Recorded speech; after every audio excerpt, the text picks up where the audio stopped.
قال النبي صلى الله عليه وسلم لا يؤمن أحدكم حتى أكون أحب إليه من والده وولده والناس أجمعين أو كما قال عليه الصلاة والتسليم۔ محترم بزرگوں اور دوستوں،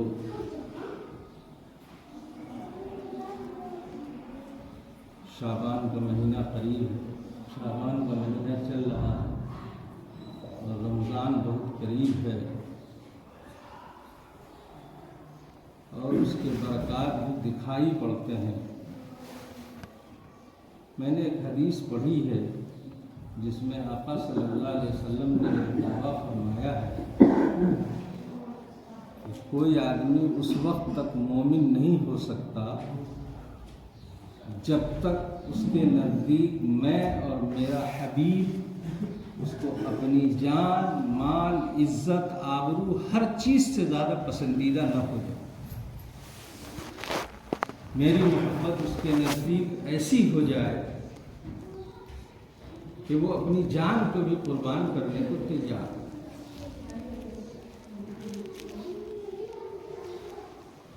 شریعت کا ایک بہت اہم مسئلہ ہے، اللہ تعالیٰ نے جو احکام نازل فرمائے ہیں امت کی رہنمائی کے لیے، ان احکام کا ایک اصول ہے، اور اصول یہ ہے کہ جتنے عبادات سے متعلق احکام اللہ تعالیٰ نے نازل فرمائے ہیں، جس میں نماز، روزہ، حج، زکوٰۃ، صدقات، خیرات، یہ جو احکام ہیں جن کا تعلق ہمارے جسم سے ہے، اس کو تو اللہ رب العالمین نے صرف 25% نازل فرمایا۔ وہ معاملہ، وہ احکام جو ہماری زندگیوں سے ہیں، ایک دوسرے کے ساتھ رہن سہن سے ہیں، وہ احکام 75% ہیں۔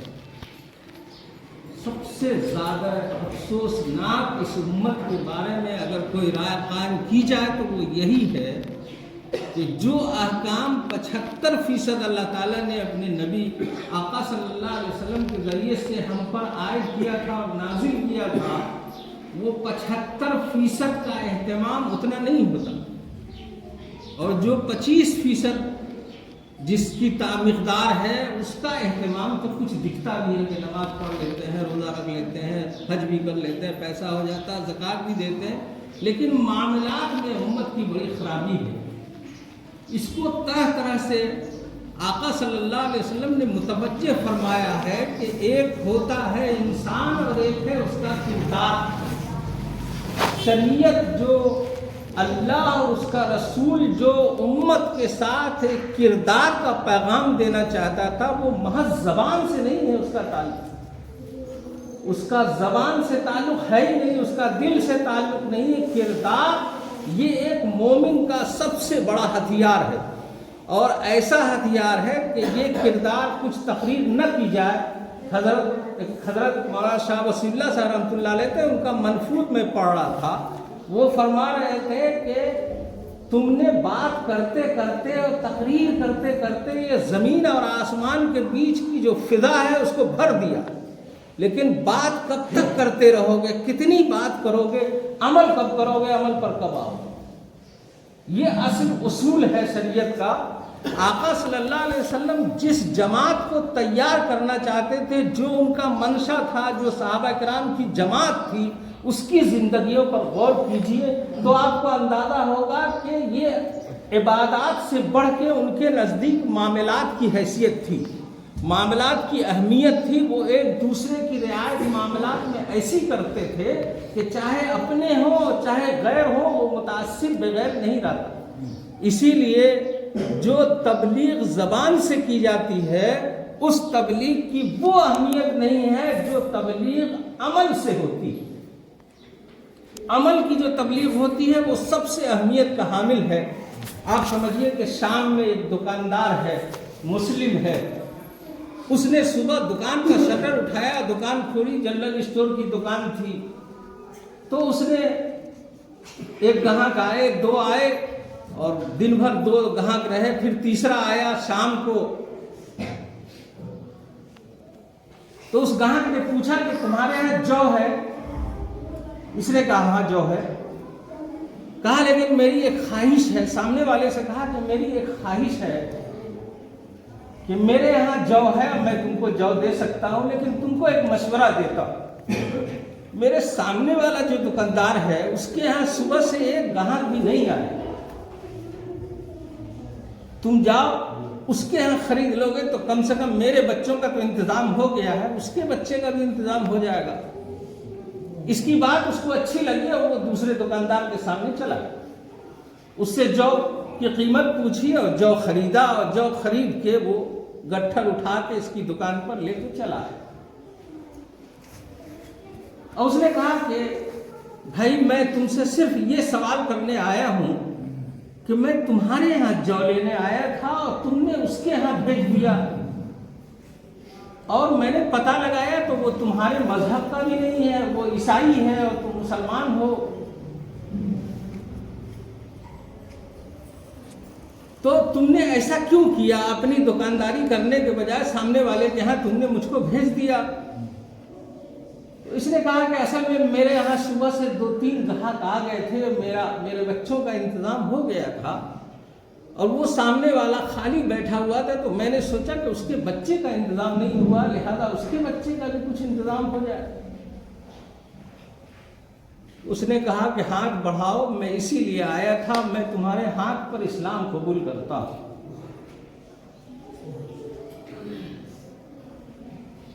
جس نبی کے ماننے والے اور جس نبی کے انیائی ایسے ہوں جس کا یہ خیال ہو کہ ہمارا پڑوس والا بھوکا نہ رہ جائے، ان کے بچے بھوک سے نہ تڑپے، اس کے نبی کا کیا حال رہا ہوگا.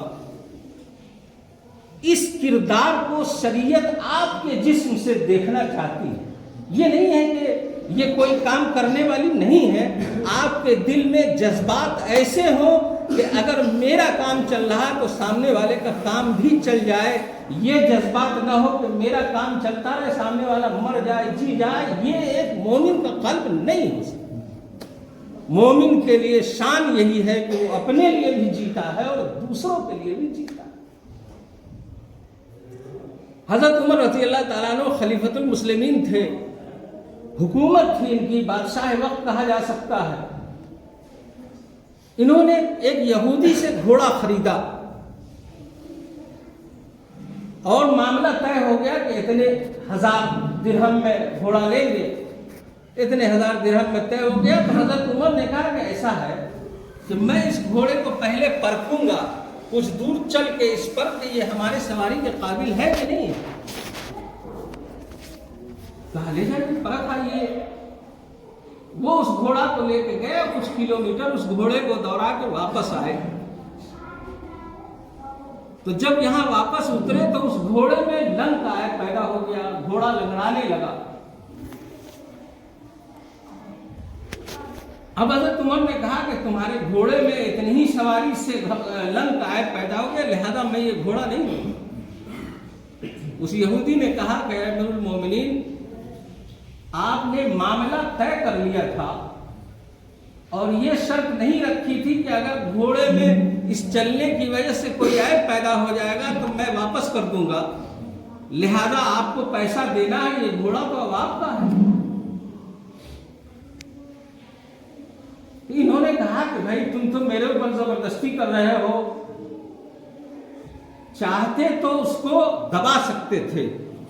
خلیفۃ المسلمین ہے ایک طرف عام آدمی، ایک پبلک ہے، جیسے چاہے ویسے دبایا جا سکتا تھا. انہوں نے کہا کہ نہیں، میں مانوں گا نہیں، آپ کو پیسہ دینا، یہ گھوڑا آپ لے جائیے، جو چاہے دیجیے. اس نے کہا کہ پھر کسی کو سازش بناؤ، دونوں آدمی مل کے، اور وہ انصاف کرے ہمارے لیے. تو حضرت عمر کے بولنے سے پہلے اس یہودی نے کہا کہ ہمارے ہاں ایک حضرت شیخ شریح رہتے ہیں، چلیے ہم ان کے ہاں فیصلہ کراتے ہیں. یہ بھی نہیں کہ اس نے کسی اپنے مذہبی آدمی کا نام لیا ہو، کسی دوسرے کا نام لیا ہو، ایک عالم کا نام لیا شیخ کا کہ شیخ شریح رہتے ہیں یہی مدینے میں، چلیے ہم لوگ فیصلہ کراتے ہیں ان سے. اگر وہ آپ کے حق میں فیصلہ دیتے ہیں تو گھوڑا میں واپس لے لوں گا، اور اگر میرے حق میں ہوگا تو پیسہ آپ لیں گے. ایک طرف امیر المومنین ہے اور ایک طرف عام آدمی ہے، ایک طرف مسلمانوں کا بادشاہ ہے، اور ایک طرف یہودی ایک عام آدمی ہے۔ دونوں آدمی حضرت شیخ شریح کے یہاں پہنچتے ہیں، اپنے سارے معاملات کو شیخ شریح سے بیان کرتے ہیں کہ شیخ یہ مسئلہ پیش آیا ہے، اس میں کیا کریں؟ پوری بات سننے کے بعد شیخ نے فرمایا کہ گھوڑے میں جو لن قائد پیدا ہوا ہے وہ محض آپ کی عمل سے ہوا ہے، اس لیے گھوڑا آپ کو لینا پڑے گا اور اس کو پیسہ دیں۔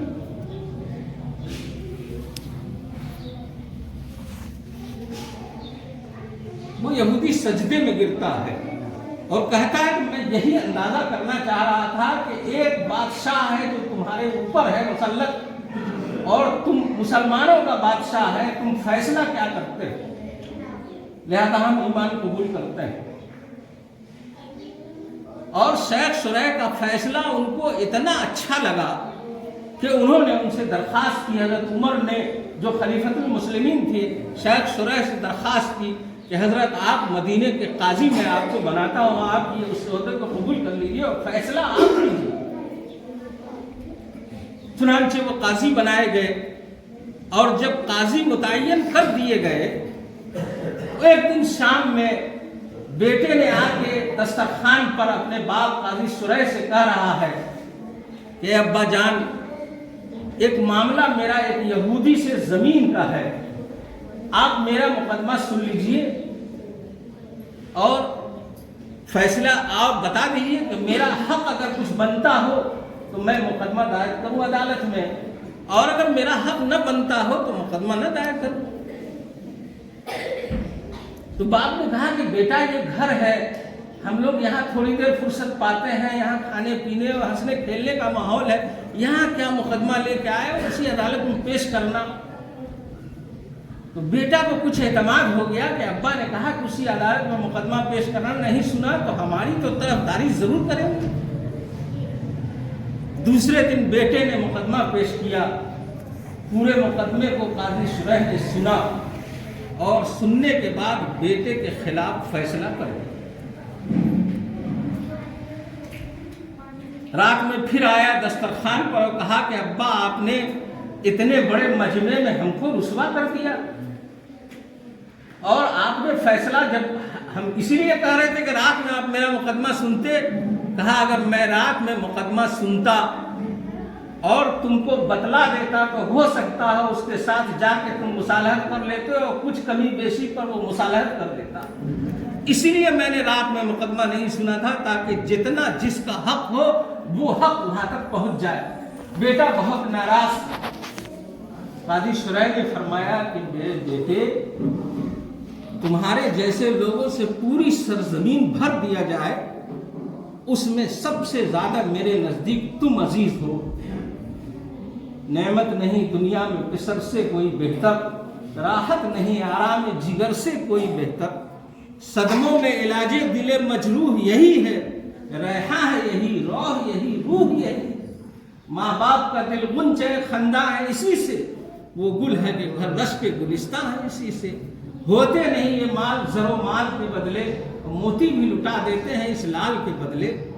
تم یہ جان لو کہ اگر پوری سرزمین بھر دی جائے تم جیسے لوگوں سے، اس میں سب سے زیادہ عزیز میرے نزدیک تم ہو، لیکن ایک بات یاد رکھو کہ تم جیسے 1000 بیٹے بھی ہوں، اللہ کے منشے پر میں سب کو قربان کر سکتا ہوں، تم سے بھی زیادہ مجھ کو عزیز اللہ ہے۔ یہ ہے کردار۔ ایک مومن کو کردار سے زیادہ کوئی چیز کام آنے والی نہ دنیا میں ہے نہ قیامت کے دن ہے۔ کردار اگر ہمارے اچھے ہیں، ایک مومن ہو اور جھوٹ بول رہا ہو تو یقین نہیں ہوتا، ایک مومن ہو اور کسی کو دھوکہ دے رہا ہو اس کا یقین نہیں ہوتا۔